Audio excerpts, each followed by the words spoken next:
Hello friends, जागरणजोश.com के इस video में आप सभी का स्वागत है। मैं हूं सैयद सोबान। आज के इस वीडियो में हम जानेंगे कि आज के करंट अफेयर से क्या कुछ सवाल बनाए जा सकते हैं, उनके सही जवाब क्या होंगे और साथ ही साथ उनसे रिलेटेड कुछ की फैक्ट्स के बारे में भी बात करेंगे। साथ ही साथ इस वीडियो के एंड में आपको एक सवाल देंगे जिसका जवाब आपको हमें कमेंट बॉक्स में लिख कर देना होगा।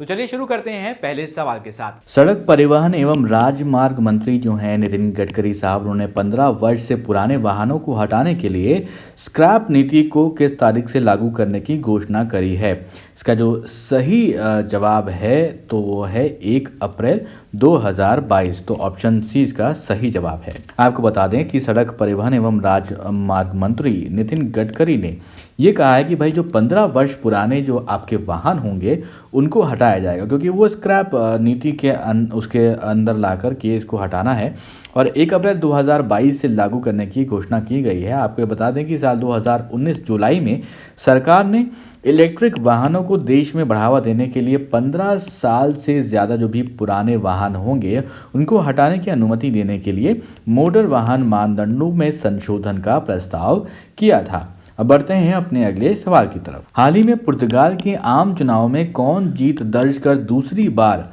राष्ट्रपति बन गए हैं। इसका सही जवाब है ऑप्शन डी, मार्केलो रेबेलो डी सूजा। तो दोस्तों आपको बता दें कि पुर्तगाल में हाल ही में राष्ट्रपति चुनाव हुए और उसके मतदान किया गया और जो है चुनाव में उदारवादी निवर्तमान राष्ट्रपति और उम्मीदवार मार्केलो रेबेलो डी सूजा हैं और एक बार फिर से वो 5 साल के लिए राष्ट्रपति चुन लिए गए हैं। और चुनाव जीतने के लिए उम्मीदवार को 50% से अधिक वोट हासिल करने होते हैं। हालांकि कोरोना वायरस महामारी के चलते मतदान की जो प्रतिशत था वो कम, उसमें जो कमी जो है वो दर्ज की गई। अब बढ़ते हैं अपने अगले सवाल की तरफ, लेकिन उससे पहले एक सूचना आप सभी दोस्तों के लिए। हमारी वेबसाइट जागरणजोश.com पर अगर आप करंट अफेयर्स पढ़ना चाहते हैं तो आपको अपने ब्राउजर में टाइप करना है www.jagranjosh.com, जिसके बाद आपको हमारी वेबसाइट का होम पेज नजर आएगा। इसके बाद आपको करंट अफेयर्स के टैब पर जाना है। जब आप करंट अफेयर्स टैब पर क्लिक करेंगे तो आपको कुछ इस तरह से पेज नजर आएगा। अगर आप कैटेगरी वाइज करंट अफेयर्स पढ़ना चाहते हैं तो आप अपनी पसंद के हिसाब से कोई भी कैटेगरी चूज कर सकते हैं, जिसमें latest, national, international, sports, technology और इकोनॉमी जैसी कैटेगरीज मौजूद हैं। बढ़ते हैं अब अपने अगले सवाल की तरफ। जर्मन वॉच के ग्लोबल क्लाइमेट रिस्क इंडेक्स 2021 में भारत को निम्न में से किस स्थान पर रखा गया है। इसका सही जवाब है 7वां स्थान। भारत को 7वां स्थान मिला है। दोस्तों आपको बता दें ग्लोबल क्लाइमेट रिस्क इंडेक्स 2021 ने हाल ही में उन देशों की सूची जारी करी जो 2019 में जलवायु परिवर्तन के चलते सबसे ज्यादा प्रभावित हुए। इस लिस्ट में जो भारत है उसको 7वें रैंक पर रखा गया है। इस सूची में Mozambique, Zimbabwe, Bahamas, Japan, Malawi और अफगानिस्तान भारत से पहले के स्थानों पर यथाक्रम मौजूद हैं। बॉन स्थित जर्मन वॉच नाम के पर्यावरण संगठन ने एक लिस्ट जारी की है जिसमें 2000 से लेकर के 2019, ये आपको ध्यान में रखना है, इसमें हुए तीव्र और भयानक मौसम की घटनाओं के आधार पर उन देशों को शामिल किया गया है जो कि जलवायु परिवर्तन के चलते सबसे ज़्यादा प्रभावित हुए हैं। तो उसमें जो है भारत का जो रैंक है वो 7वें रैंक रखा गया है सबसे ज़्यादा प्रभावित में। बढ़ते हैं अब अपने अगले सवाल की तरफ। संयुक्त राष्ट्र के द्वारा कैलेंडर वर्ष 2021 में भारत की आर्थिक वृद्धि जो है कितने प्रतिशत रहने का अनुमान लगाया गया है। इसका सही जवाब ऑप्शन बी 7.3% जो है ये अनुमान लगाया गया है संयुक्त राष्ट्र के तरफ से 2021 के लिए। तो यहाँ पर दोस्तों आपको बता दें संयुक्त राष्ट्र द्वारा कैलेंडर ईयर 2021 में भारत की जो आर्थिक वृद्धि दर है 7.3% रहने का अनुमान लगाया गया है। इसके साथ ही कैलेंडर वर्ष 2021 में भारत दुनिया की सबसे तेजी से वृद्धि हासिल करने वाला देश होगा और इस दौरान चीन की जो वृद्धि दर है उसका अनुमान 7.2% ही रहने का अनुमान जताया गया है। वहीं कंपेयर करें भारत से तो 7.3% इसको रहने का अनुमान जताया गया है यूएन की तरफ से। बढ़ते हैं अपने अगले सवाल की तरफ।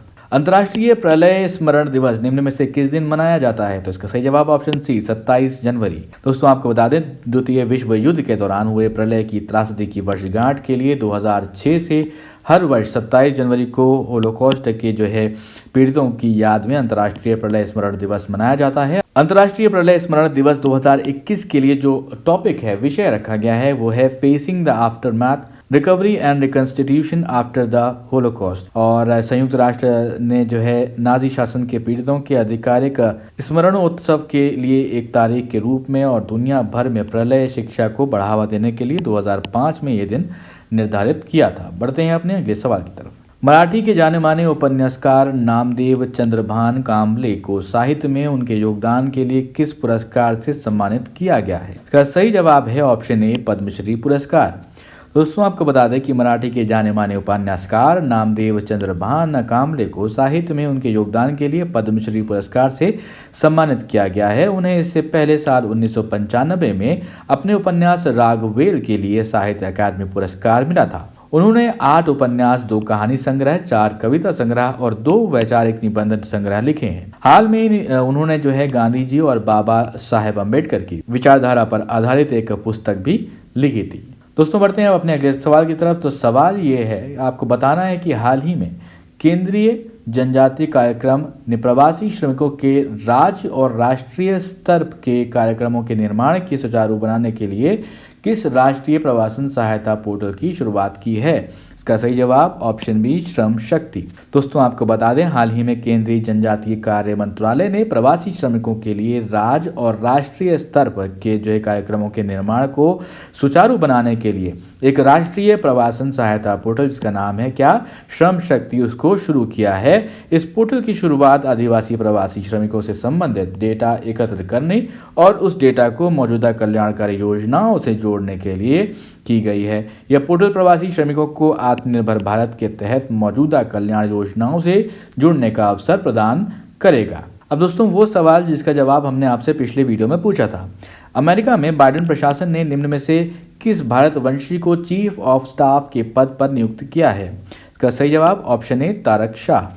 तो अमेरिका में बाइडेन प्रशासन ने ऊर्जा विभाग में अहम पदों पर 4 भारतवंशियों को जो है नियुक्त किया है और प्रशासन ने चीफ ऑफ स्टाफ के पद पर तारक शाह को नियुक्त किया है। शाह इस पद पर पहुंचने वाले भारतीय मूल के पहले अमेरिकी बन गए हैं। और आपको बता दें, तान्या दास को विज्ञान से जुड़े मामलों के विभाग ऑफिस ऑफ साइंस की चीफ ऑफ स्टाफ बनाया गया है। नारायण सुब्रमण्यम को ऑफिस ऑफ जनरल काउंसिल में विधिक सलाहकार के पद पर नियुक्त किया गया है। और शुचि तलाती जीवाश्म ऊर्जा से संबंधित विभाग ऑफिस ऑफ फॉसिल एनर्जी में चीफ ऑफ स्टाफ नियुक्त की गई हैं।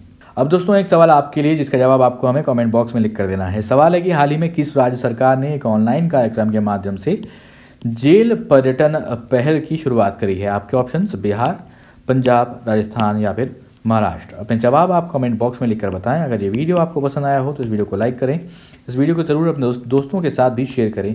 और अभी तक आपने हमारे चैनल को सब्सक्राइब नहीं किया है तो ज़रूर सब्सक्राइब करें और देखते रहें जागरणजोश.com।